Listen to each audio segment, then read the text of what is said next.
Hola a todos, espero que se encuentren bien. Yo estoy realizando este video porque quiero recomendar ampliamente a otras personas que quieren aprender a trabajar carpintería en aluminio, especialmente en la fabricación de puertas y ventanas de aluminio.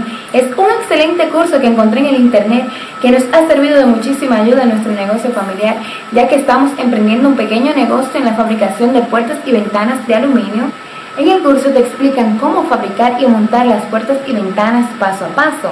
Yo personalmente lo puedo recomendar, por esta razón estoy haciendo el video. Abajo en la descripción de este video te dejaré el link para que le eches un vistazo. Solo haz clic sobre la descripción que está debajo de este video para que tengas toda la información acerca del curso.